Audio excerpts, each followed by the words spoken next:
Imini yesabatha ayilento wangcwele.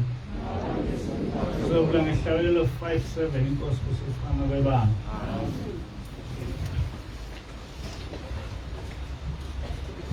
Sifuna indlela yobuya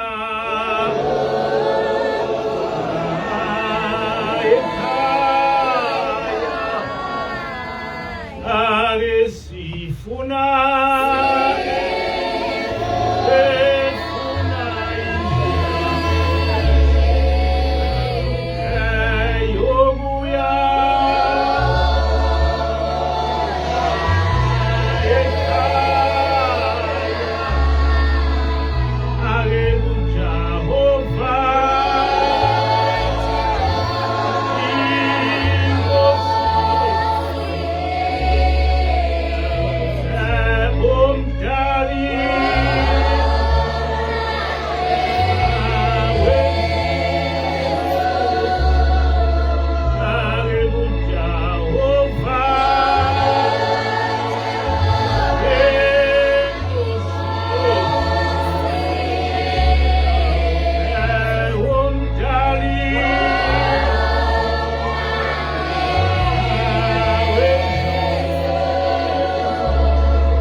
Sibonga.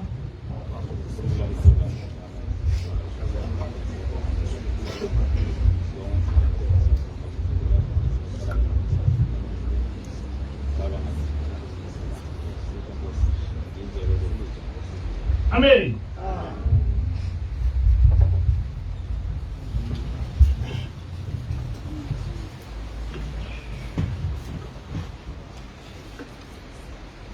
Sesemzwile ukuthi umprofeti uthumele uthini. We have heard what the prophet Isaiah has said. Uthi njengoba silapha nje sizofuna indlela eya ezulwini. That as we are gathered here, we are here to seek the path that goes to heaven. Sizofuna indlela eya kuJehova inkosi yethu. A path that is going to Yahweh our King, Umdali wezulu. the creator of heaven. Uthe uShembe kodwa indlela eya ezulwini yedlula engozini. But he goes on to say that the path that goes to heaven bypasses a dangerous place. Uthi sifuneleni abathunyiweyo uhola abaningi ukubayisa kumhlali neziyoni emzini. He says that seek for us those who are servants of God, so that they may lead those who are gathered in their plenty, so that they may take them before the King in the Mount Zion, in the house of rest. Ngamanye amazwi uShembe uthi kufanele kube khona abantu abathunyiwe ukuba bechazele abantu ukuthi kuhanjwa kanjani kule ndlela eya ezulwini. In other words, the prophet is saying that there needs to be servants who are God sent, that may explain to people as to how do you journey in the path to heaven. Ngoba indlela eya ezulwini iyabehlula ibalimazile abaningi abayithandayo. And he says that the way or path to heaven has defeated many who love to journey in this path. Ibhlungu ke indaba ukuthi ethi uShembe indlela yasezulwini ilimaze abantu abayithandayo hayi abangayithandi. It is pitiful for when the prophet says that the journey to heaven has hurt many people who actually love the journey to heaven, not those who don't. Ngoba kungenzeka ukuthi uthando kwezulwini ukholwe kakhulu kanti konke lokukholwa kwakho akukuyise. It is highly possible that you like to go to heaven and you are strong in your faith, but you might end up not going to heaven, for that faith that you had was not divine. Kubalekile ke njoba esho uShembe ukuthi ukuze uyithole indlela ezulwini uNkulunkulu sengathi ngakwenza ube nenhlanhla ukuthi uthole umuntu othunyiwe ukuthi ekufundise indaba sezulwini. It is important therefore that when you seek the path or journey that goes to heaven, you are fortunate enough to find somebody who is sent by God, so that they may lead you to heaven. Ngoba abantu abaningi bencikaza ukuthi uShembe bayincikaza abayisaba bathi kungcono mhlale ngakhona. Because many people are always doubtful, and the prophet says that they are doubtful and they are fearful, and then they go on to say that it is better for me not to become a believer. Kodwa thina esesibiziwe sasabela kufanele sime kule ndawo yokukholwa ngoba ekugcineni iyosisiza ngoba ekugcineni iyosisa ezulwini. But we who have been summoned and have heed the call, we must persevere on, so that we may go to heaven. Njengoba silapha nje singabantu okufike ingilosi yazosifundisa indaba sezulwini. As we are gathered here, we are a people who have an angel amongst us who have taught us the gospel of heaven. Sinenhlanhla kakhulu. We are greatly fortunate. Emhlabeni wonke akabakho abantu abafana nathi. In the whole world, there are no people are like us. Abantu okufike ingilosi yazobafundisa ukuthi ezulwini kufanele siphile kanjani. A people who have an angel amongst them that has came to teach them as to how to get to heaven. Kungaba yishwa ke ukuthi sekufike ingilosi yazosifundisa indaba sezulwini kodwa sitholakala sesiya esihogweni. It would be unfortunate that an angel came amongst us to teach us the way of heaven, but we are found to be in the abyss of fire. Ngoba ngaphandle kwengilosi akakho omunye umuntu ongasitshela indaba sezulwini odlula ingilosi. Because apart from the angel, there is no other divine being or a person who may tell us the ways of heaven. Ngoba ngisho abaprofeti bayaye betshelwe ingilosi ukuthi ufanele benzeni beyenze kanjani. For even prophets are instructed by angels as to how to carry themselves out and what it is that they ought to do. Bakhona abantu abayebelwe nengilosi bese ngasaqondi ukuthi uma umuntu eselwa nengilosi ephikisa ingilosi ufuna ukutshelwa ubani iqiniso lasezulwini. There are some people who argue against the angel, and I'm always confused as to whom it is that they expect for them to be taught the gospel of heaven. Ngoba nabaprofeti abasitshela yonke into yasezulwini basuke beyithathe ezingilosini. For even prophets who teach us the way of heaven are taught by angels. Isihloko sanamhla sithi umthandazo nomnikelo Kungukhiye Wenkolo yethu. Today's topic is that prayer and offerings are the key elements of our faith system. Kuyadinga ukuthi sazi ukuthi yini ezosenza sisimame ekukholweni. There is a great need for us to know as to what will make us strong in our faith system. Into yokuqala ebalekile kunoma nguphi umuntu oyikholwa nomuntu ofuna ukukholwa ukuthandaza.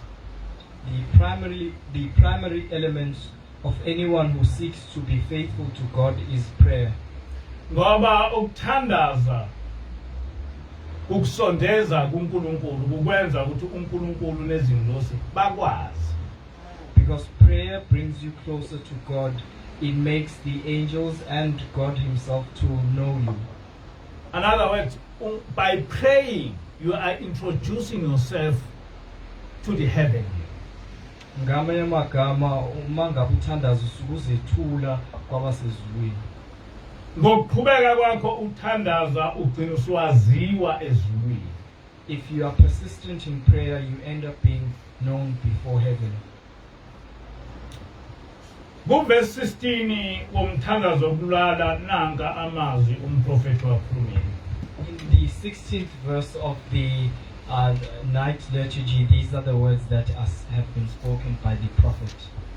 Ngezinsuku zonke zokuphila kwakho uma ulala ubomkhonza uJehova uNkulunkulu wakho uThixo wakho.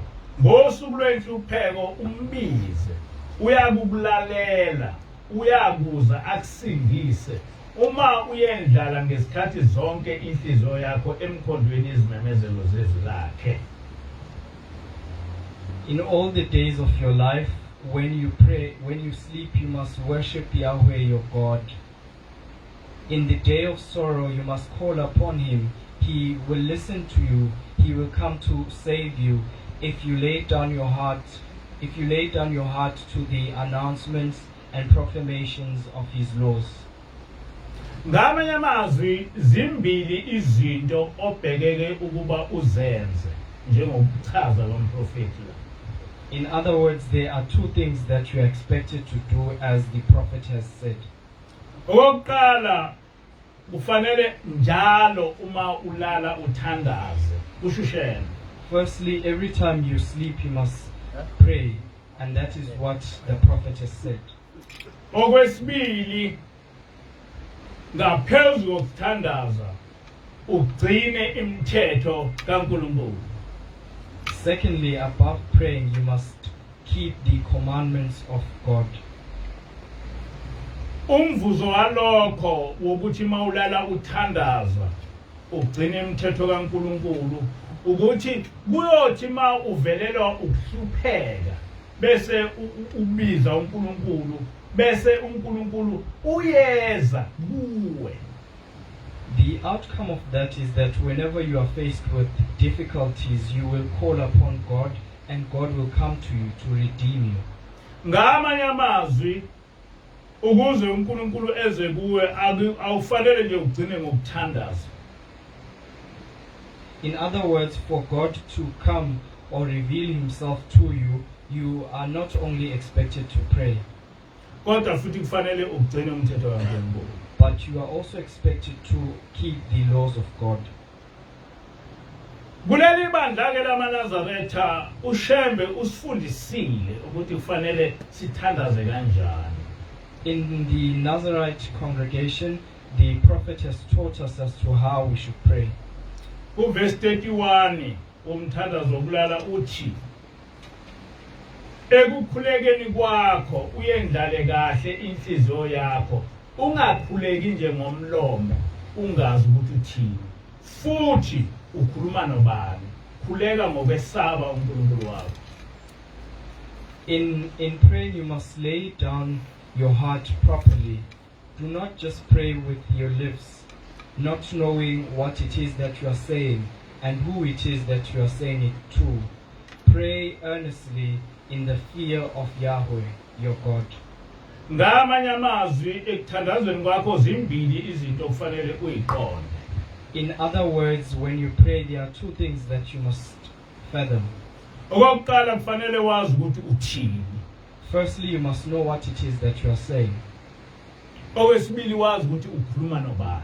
Secondly, you must know who it is you are saying it to. Isikhathi esiningi abantu bethandaza uyawubone ukuthi abazi ukuthi bathini. Many a times when people pray, you just see that they are not aware what it is that they are saying. Futhi abazi ukuthi bakhuluma nobani. And they do not know who it is they are addressing. uJesu ukubiza lokho ngokuthi uthemeleza. Yeshua calls that lip service. Yes, babbling is bubble. It's to bubble. Yeah. So usebenzele lo gama uJesu. But they just simply bubble. That they just simply bubble.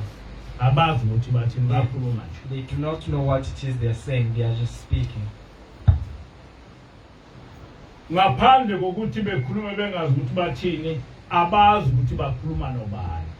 Apart from not knowing what it is they are saying, they do not know whom they are addressing. Ukhona umehluko phakathi kokushumayela noma nokukhuluma nabantu nokuthandaza. There is a difference between preaching and speaking, speaking to people, and prayer. Ukuthandaza ukukhuluma ngqo noNkulunkulu. To pray is to speak directly to God. Ngakho ke uma ukhuluma uthandaza awukwazi ukuthi uthandaze ngolunye ulimi ngoba usuke ungafuni ngoba uma uthandaza usuke ukhuluma noNkulunkulu owazi ulimi lwakho. So whenever you pray, there is no need for you to speak in a foreign language, for you are speaking to a God who understands your tongue. Kuleli bandla asithandazi ngezinye izilimi ngaphandle kolimi lwakho. In this church, we do not pray in foreign languages apart from your native language. Ngoba sisuke singakhulumi nabantu kodwa sikhuluma nomuntu osaziyo nokuthi sizalwe kanjani. Sikhuluma ngolimi lwethu. Usiko lwaleli bandla lelo. For whenever we pray, we are speaking to a God who understands all languages, and that is the culture of the church. Futhi uma sikhuluma kufanele sizizwe ukuthi sithini. And when we pray, we must hear as to what it is that we are saying. Sazi ukuthi sikhuluma nobani. We must know who it is that we are saying it to. Ngelinye ilanga ingilosi yakhuluma okunzima maqondana nalento engisho. One day the angel spoke something that was surprising regarding what I have said. Ithi ingilosi ngithi anobafundisa phela abantu ukuthi kuthandazwa kanjani. She said that you must teach people how to pray. ethi ayikho into enginikeza amahloni njengokuthi ngilalele umuntu ethandaza evele bhede khona lapho ubaba ilanga bese ngibuka ethi ubhede uthini. She said that there is nothing that embarrasses me like hearing a person praying and in their prayer they speak foolish things in a wrong way, and then Shembe II looks unto me and then asks me what it is that this person is saying. Ithi ke ingilosi ngiyangibone ukuthi ubaba uyangisola ukuthi anginifundisile ukuthi ukuthandaza kanjani. The angel said that the Shembe II puts the blame on her, and he says that means I have not taught you how to pray. Ithi ke anobafundisa abantu ukuthi kufanele bethandaza kanjani. She said that you must teach people how they must pray. Okokuqala uma uthandaza akufanele ukuthi uthandaze into ende enganamqondo. Firstly, when you pray, your prayer should not be lengthy but make no sense. Ngoba uma uthandaza okokuqala kufanele uzazi ukuthi uphambi komuntu okulalele ukuthi uthini. Because when you pray, you must firstly know that you are before someone who is listening to you as to what it is that you are going to say. Manje uma uzothandaza ngendlela ukuthi kwawena ungazizwa ukuthi uthini, lo muntu okulalele uzokuzwa kanjani ukuthi uthini. So if you pray in such a way that you don't even hear or fathom what you are saying, how do you expect God to understand what you are saying? Uma uthandaza wazi ukuthi ukhuluma noNkulunkulu. When you pray, you must know that you are speaking to God. Ngisho ngabe uguqa wazi ukuthi uguqa phambi kwaNkulunkulu. Even if you kneel, you must know that you are kneeling before God. Noma uqala ukukhuluma kufanele kubonakale ukuthi ukhuluma ngokuhlonipha ngoba ukhuluma nomuntu omkhulu. And even if when you start to speak, you must speak with respect, and it must be seen that you are speaking before someone who is great. Ungavele njena uguqo vele ukhuluma ungazizwa kwawena ukuthi uthini. Do not just kneel down and speak, not hearing as to what it is that you are saying. Kufanele ukwazi ukuzibala izinto ozisho kuNkulunkulu ngenkathi uthandaza. You must be able to individually count the things that you have said to God when you were praying. Ngoba uma uzofike ubhuqe phambi kwaNkulunkulu ukhulume mhlawumbe ukhuluma i-hour uyothi uqeda ube ungazi kwawena ukuthi ufunani kuNkulunkulu. For whenever you go before God and just speak haphazardly and continuously, you will end up praying for an hour and not even knowing what it is that you wanted when you went before God. Ngakho-ke uma uzothandaza kufanele wazi ungakathandazi ukuthi ngifuna ukucelani kuNkulunkulu, ngifuna ukubikani kuNkulunkulu, ufuna ukubongani kuNkulunkulu. So whenever you are going to pray, you must know before praying what it is that you want to ask from God, what it is that you want to report from God, and what you want to give thanks to. Kubalekile ukuthi uma uthandaza okokuqala ubonge ukuphila. It is important that when you pray, you must firstly give thanks for life. Kubalekile ukuthi uma usubonga ukuphila bese futhi ucela ukuthi uNkulunkulu ekunikeze olunye usuku lokuphila. And it is important that after you have given thanks, then you must ask from God that He grants you another day of life.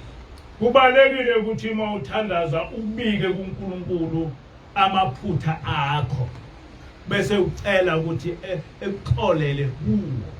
It is important that when you pray to God, you must report all your transgressions and ask for forgiveness. Ngoba sonke isikhathi sinezono okufanele ukuthi sizibike kuNkulunkulu ngoba usuku wedwa uphambi kwaNkulunkulu. For all the time we have got transgressions that we want to report before God.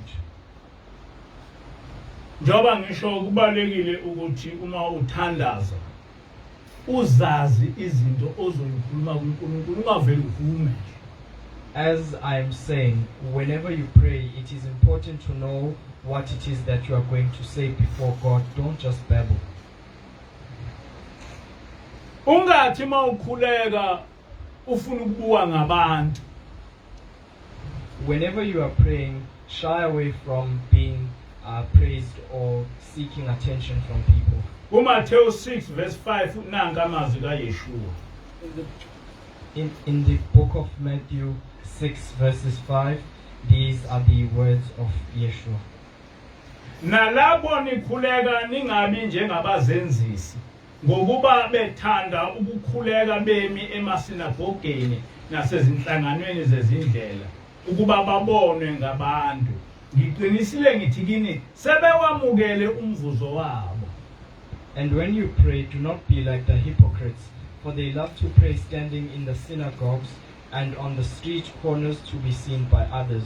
Truly, I tell you, they have received their reward in full. Mjwayele ukuzwa abantu magogo isonto lokuthandaza olwesine ngizwe umuntu wesifazane ethi ngisacela ukukhuleka. It is common that I hear on Thursday when there is the prayer for women, that I hear a woman saying that, shouting that I want to pray. In reality, she's just saying that look at me. And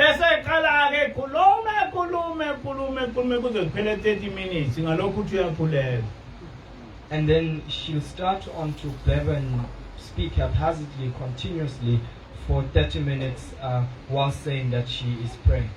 Lo muntu lowo othanda ukukhuleka emsakazweni uthi uYeshua bathanda ukukhuleka bemi emasinagogeni nasenhlanganweni zezindlela ngoba bafuna ubonwa kusho uJesu akusho mina. Regarding those people, Yeshua said that they love to pray standing in the synagogues and on the street corners to be seen by others. It is Yeshua who has said this, not me. Uthi uJesu labo bantu abathanda ukuthi bebukwe ngokuthandazo uthi ngiqinisile sebewamukele umvuzo wabo. Regarding those people, Yeshua says that truly I tell you they have received their reward in full. Uma ethi uYeshua sebewamukele umvuzo wabo usho ukuthi udumo nalokho abade bekukhuluma sebekwamukele kulaba ebebewalalele hayi kuNkulunkulu. By saying that, he means that all the exaltation of what they are doing in their practice has been received by people, and they are not going to be exalted before God. Thina njengamanazareta asivumelekile ukwenza into enjalo. As Nazarites, we are not permitted to do such. Ungahambi emsakazweni uthi ngicela ukukhuleka. Do not go to a radio station and announce that you want to pray. Ngoba ukukhuleka umyalezo owusa uNkulunkulu hayi kubantu. For prayer is a message that you report or send to God, not people. Uma mina ngomholi nomfundisi ngikhuleka ngoba kufanele ukuthi ngikhuleke esontweni. Lokho kukhuleka kwami futhi kuyimfundiso ukuthi kufanele ngikhuleke kanjani. If I, as a leader and as the reverend of the church, pray, it is permitted, for that type of prayer is towards God, and it is a teaching, a lesson to you as to how you must pray. Njengamanazareta asivumelekile ukuthi sikhuleke isikhathi eside sibangisane ngokukhuleka. As Nazarites, we are not allowed to pray endlessly and fight amongst each other as to whom should pray. Nalowo ethi ngifuna ukuzwakala ukuthi ngiyakhuleka ngithini nalowo ethi ngifuna ukuzwakala ukuthi ngiyakhuleka akuvumelekile lokho kuleli banga. That each and every individual wants to be heard as to what they are saying. Such is not permitted within this congregation. Kulusiko kwaleli banga ukuthi uma sikhuleka sithi ngenkathi sikhuleka sibe silalele lowo ophethe ngoba kufanele kube uyena ogcina ukukhuleka. It is the custom of the church that whenever we pray, we should listen to the one who is leading us in prayer whilst praying, for they are the one to pray at the last. Awukwazi ukuqophelisana nomuntu ohola ophethe noma umshumayeli noma umfundisi noma umholi ekukhulekeni. Kufanele ngaso sonke isikhathi ulalele ukuthi abantu sebethule. You cannot compete against someone who is the leader when you are praying, be it that they are a preacher, an evangelist, or the reverend. You cannot compete against them. You must listen whether they have now ceased to pray. Ngoba njengamaNazaretha asinawo umoya. Ngakho ke asikho isikhathi lapho esithi masikhuleka khona singazi ukuthi sithini. For as Nazarites, we are not overlapped by a spirit when we pray. So there should never be a time that we pray not knowing what it is that we are saying. Ngikhuluma ngokuthandaza nokunikela. I said that I am speaking about praying and offering. Enye indlela noma indlela enkulu yokuxhumana noNkulunkulu ukunikela. One of the greatest ways to communicate or have a relationship with God is through offerings. Uma ufunda incwadi kaGenesis 4 verse 2 to 5 ifundeka kanje. If you read the book of Genesis chapter 4 verses 2 to 5, this is what is said. uAbel waba ngumalusi, uKhayini waba ngumlimi. Later she gave birth to another son. Abel became a shepherd, but Cain was a farmer. Lamantwana babesebenza umsebenzi owehlukene, omunye umlimi, omunye umalusi. Both these children had different lifestyles. The one was a shepherd and the other was a farmer. Kwathi emva kwezinsuku ezithile uKhayini waletha kuJehova umnikelo wezithelo zomhlabathi. After some time, Cain brought some of his harvest and gave it as an offering to the Lord. Naye uAbel waletha umnikelo kuwo amazibulo ezimvu zakhe ezinonileyo. Then Abel brought the first lamb born to one of his sheep. uJehova wanaka uAbel nomnikelo wakhe, kepha uKhayini nomnikelo wakhe akawunakanga. The Lord was pleased with Abel and his offering, but he rejected Cain and his offering. Indaba ebalekile lapha ukuthi lo ongumelusi waletha inkomo noma amathole, kwathi lo ongumlimi waletha ukudla. What is important is that the one who was a shepherd brought before God lambs, and the one who was a farmer brought his harvest. Okunye kubalekile ukuthi uNkulunkulu omunye umnikelo wakhe akawimukelanga. What is also important is that he rejected the offering of one of them. Kubalekile ukuthi wazi ukuthi unganikela kodwa uNkulunkulu engayimukela umnikelo wakhe. It is important that you know that sometimes you may give offering, but God rejects that offering. Kodwa engikhuluma ngakho namhlanje na imnikelo ehlukene ukuthi nalowo wanikela ngalokho onako. But what I'm speaking about today are the different types of offerings that each one of them gave an offering of what they possessed. Lokhu kuyasifundisa ukuthi umuntu unikela nangayo nangani onayo. This teaches us that a person must offer anything that they have. abantwana bakwa-Israyeli babejwayele ukunikela ngemfuyo ngoba babefuyile. The children of Israel occasionally gave offerings of livestock, for they were farmers.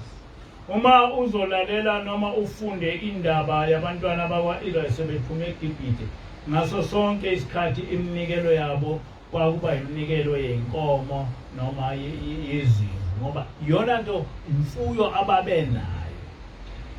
If you read the narrative of the exodus of the children of Israel from Egypt, you will recognize or realize that they constantly gave offerings of lambs and cows to be slaughtered, for that is the economy that they had.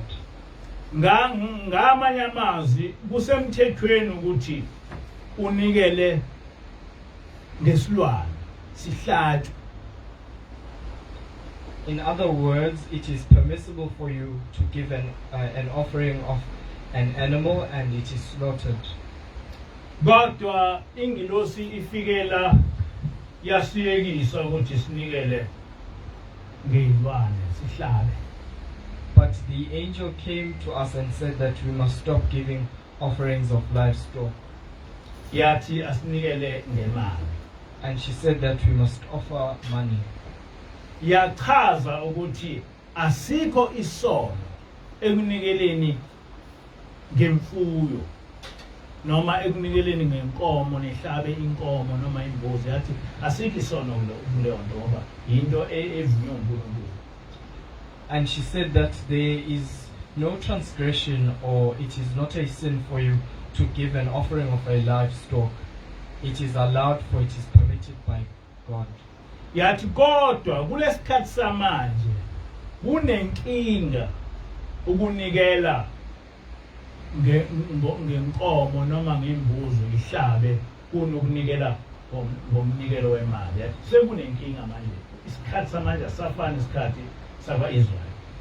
And she said that in the current era there is a problem regarding offerings of livestock, and since the times that we are in are not like those of the Israelites. Yathi ingilosi abantu bakwa-Israyeli babenikela ngeenkomo ngoba babenazo ziningi, benemfuyo eningi. She said that the children of Israel would give offerings of livestock because they had them in their bounty. Yathi kodwa abantu banamhlanje na abanayo imfuyo eningi. And she said that currently people do not have an excess of livestock. Ngoba unikela ngonakho. For you offer what you have. Okuseqinisweni akufanele ukuthi uma uzonikela ngenkomo uhambe uyoyithenga. Kufanele unikele ngenkomo ngoba unayo, unikele ngembuzi ngoba unayo.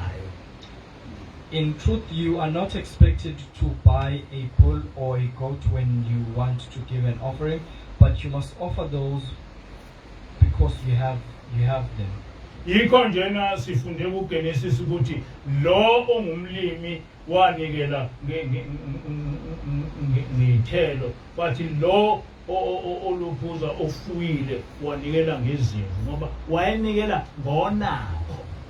That is why we read in the book of Genesis that the one who was a shepherd gave livestock, and the one who was a farmer gave or offered his harvest.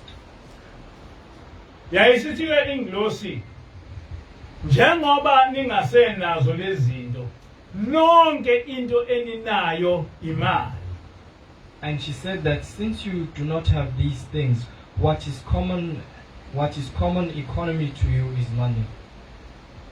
Yathi ingilosi, inkomo noma imbuzi omunye umuntu unamandla okuba nayo, kodwa omunye akanamandla okuba nayo. Regarding goats and cows, she said that some other people have the wealth to be able to have those and some do not. Manje na-ke uma usunikela ngenkomo kodwa ungenawo amandla enkomo, awusanikeli ngonakho. So when you give an offering of a cow, but you do not have the money to buy a cow, then you are not offering with what you have or own. Manje na ke lokhu kunikela kwakho kuphenduka kube ilokhuza icala akusekhona ukunikela kodwa sekufana nokuthi ukuhlawula ngoba ukuhlawula ukhipha noma into ongenayo ongenalo uhambe uyitsheleka. So your offering ends up becoming a transgression, as it is now like a fine. For when you pay a fine, you go and loan something or so that you are able to pay the fine. Yayisithiwe ingilosi kodwa imali umuntu nomuntu unemali engangamandla akhe. But regarding money, she said that each and every person has money in accordance to their capacity. Yathi imfuyo njenganamhlanje na ibiza kakhulu kunamandla abantu. And she said that currently livestock is far more expensive than what people may afford. Yathi ngaphandle kwalokho abantu abamnyama banenkinga yokuthakatha. And she said that apart from that, black people have a problem of witchcraft.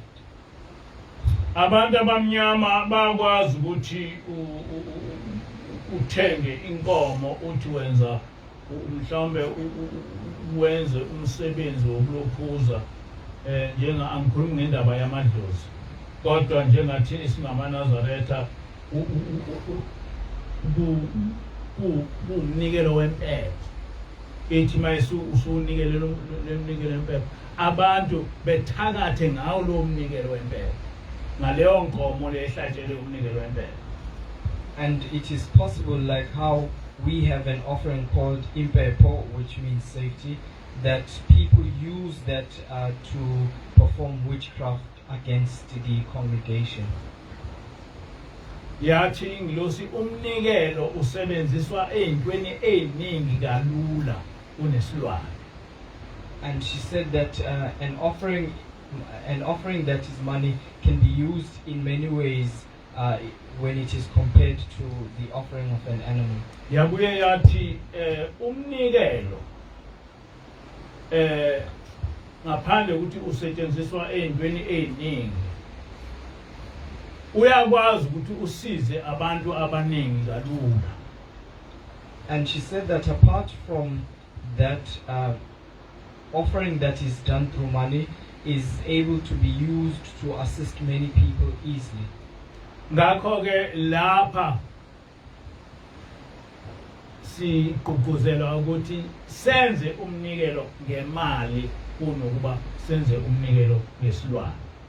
So here we are encouraged to give an offering of money as opposed to livestock. Yathi ngilosi okuseqinisweni umnikelo akufanele ukuthi ubuye udliwe nguwe onikelile.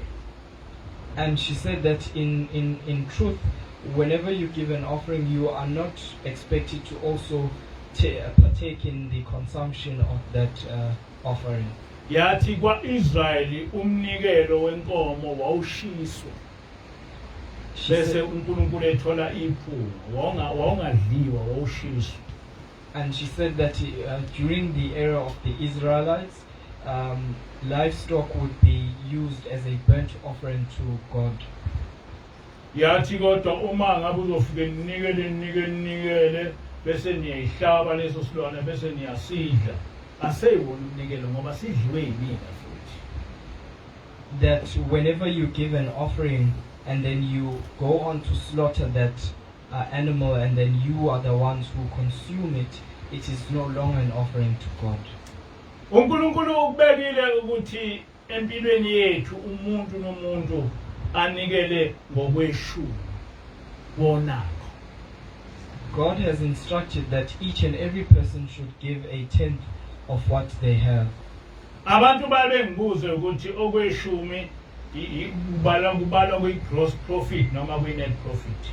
People always ask me as to tithes should be calculated based on the gross or the net profit.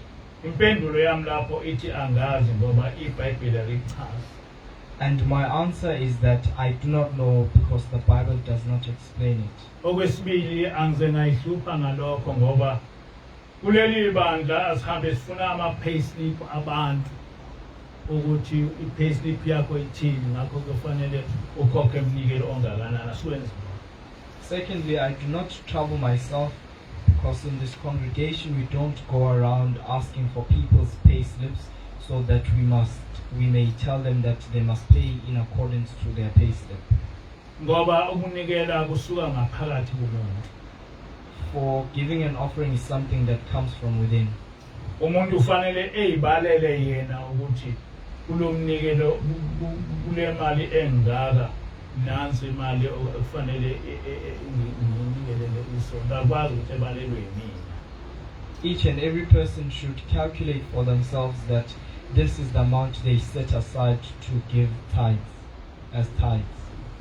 Kodwa okubalekile ukuthi inhliziyo yakho iyakwazi ukutshela ukuthi ngalomnikelo angikho fair to myself. What is important is that your heart will tell you that what I am doing is not fair to yourself. Umnikelo ngokuchaza kwengilosi ngokuthuthukisa ibandla. According to the angel, offerings should be used to develop the church.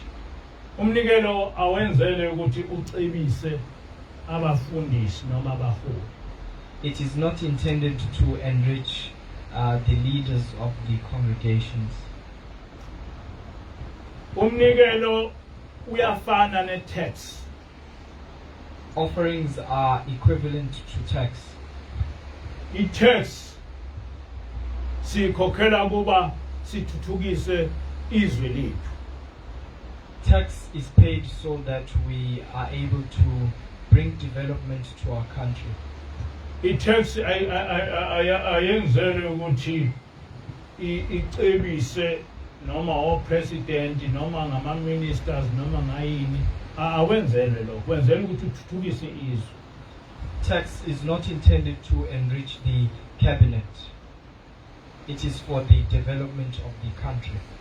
Kanjalo nomnikelo wesonto akusiwona ukuthi kufanele ukuthi ucebise umfundisi nomndeni wakhe. Umnikelo kufanele ngaso sonke isikhathi focus ube ukuthuthukisa ibandla.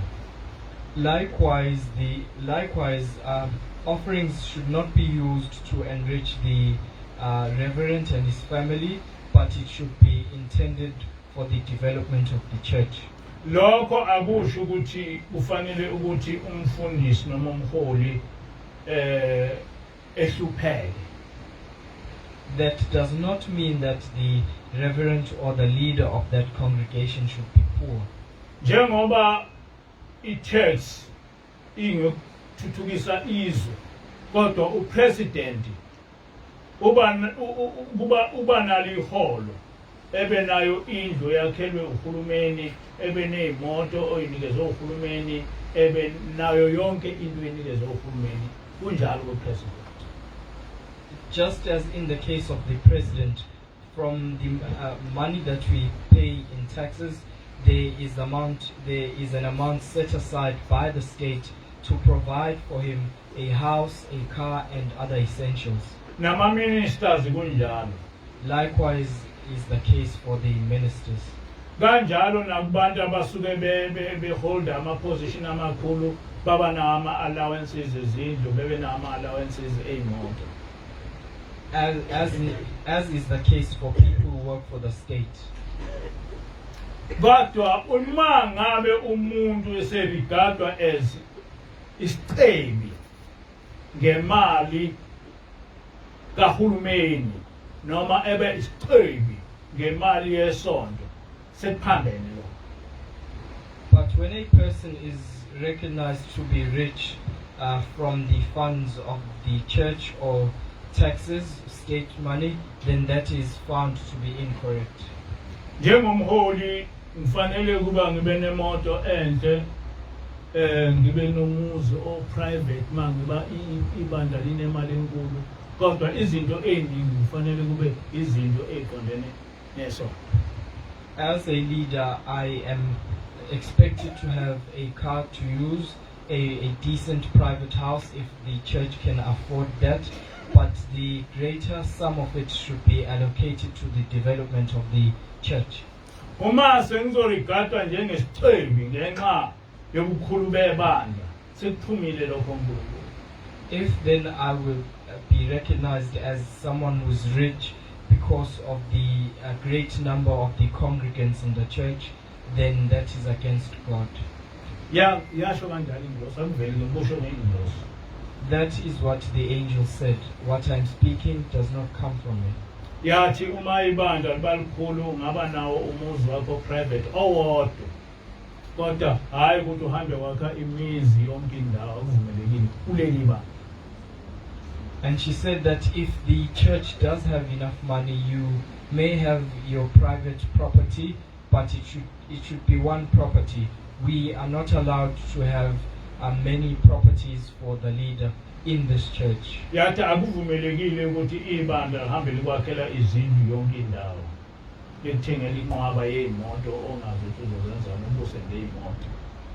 She said that it is not allowed for the church to attain several properties for you and buy many cars, not knowing what it is you are going to do with those cars.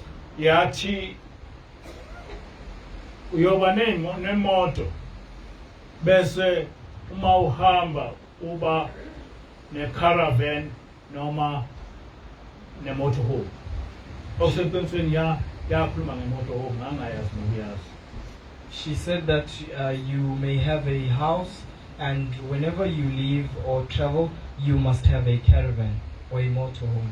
Yathi i-motorhome noma i-caravan inayo yonke into ozoyidinga emzini wakho noma ehotela. And she explained that a caravan or a motorhome has everything that I might need from a hotel or my house. Yathi akufanele ukuthi uma uhamba kulelo thempeli oya kulo bese behlupheka ngokuthi uzodlani uzolalaphi kanjani. Yiba ne-motorhome yakho noma ube ne-caravan yakho ngoba uyisisebenzi sikaNkulunkulu. That whenever I travel to temples, the congregants should not be worried as to where I will sleep and what I will eat. She said that I must have a caravan, for I am a servant of God. Uma ngabe njengamanje na ngidinga i-caravan, kodwa uma libakhulu ibandla i-motorhome, mase likhulu kakhulu ngaba nayo ne-RV, but akufanele kube into e-mobile. Currently, as things stand, I can have a caravan or a motorhome, but when the church becomes greater than this, I can have an RV, but it should be something that is mobile.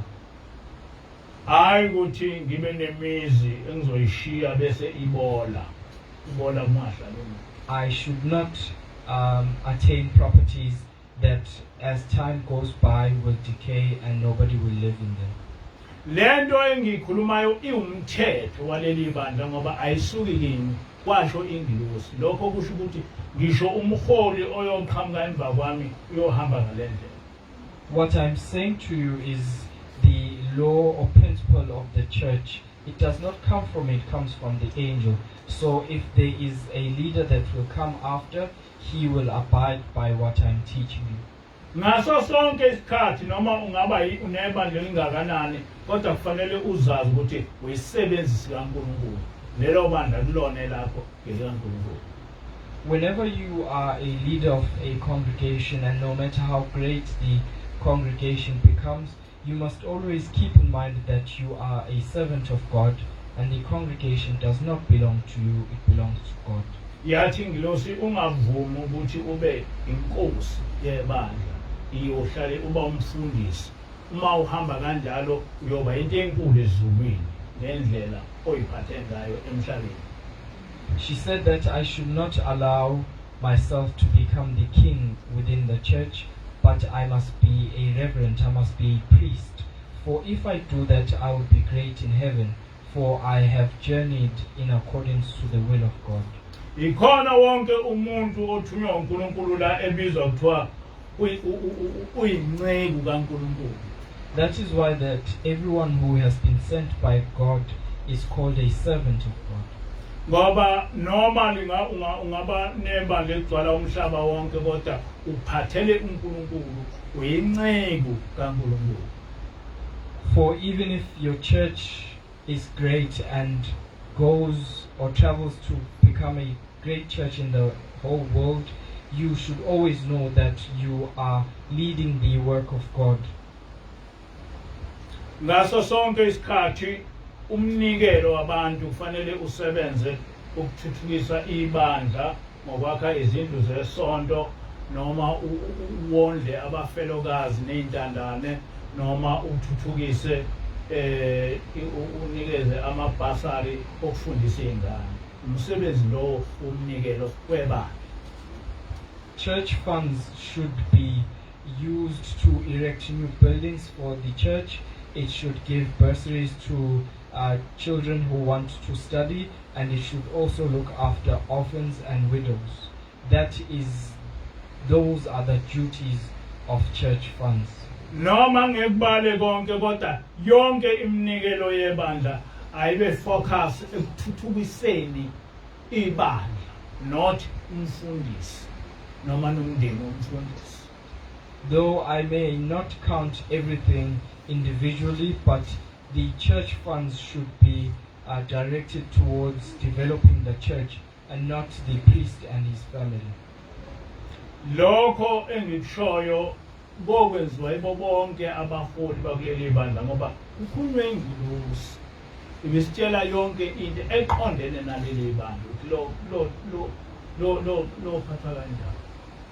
What I am pronouncing to you must be followed by all leaders to come after me, for these are the pronouncements that have been spoken by the angel. Uma ibandla liba nemali eningi liceba kufanele lithenge imihlaba livule amabhizinisi la non-profit ithuthukise ibandla lisize amalunga ebandla ukuthi ephile impilo ekahle. If the church becomes wealthy, we must buy land and open up businesses and non-profit organizations that will be directed to developing congregants.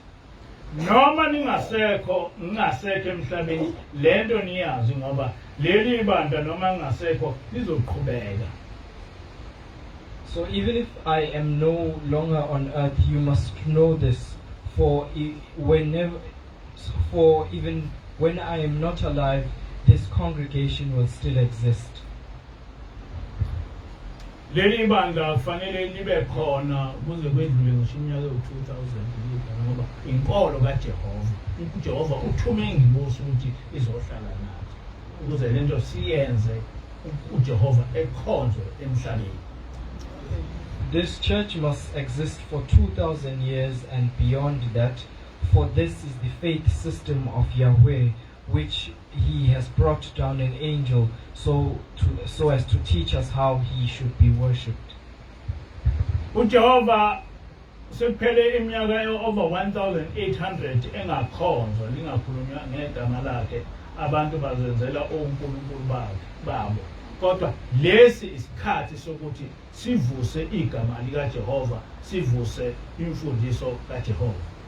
It has been 1,800 years that Yahweh was not properly worshipped or praised, but we are here so that we may bring that back. Nkosi buselo phezulu. Amen. Nkosi buselo phezulu. Amen.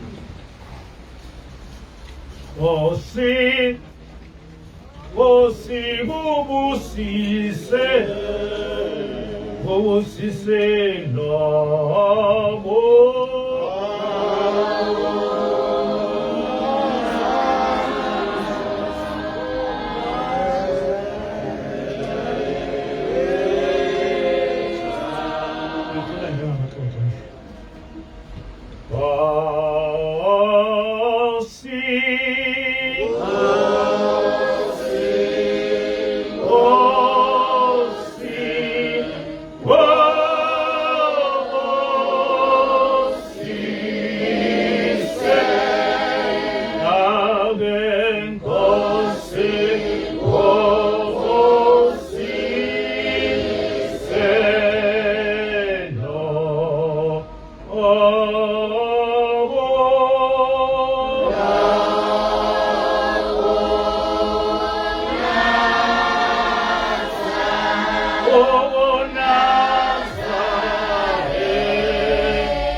enkosini.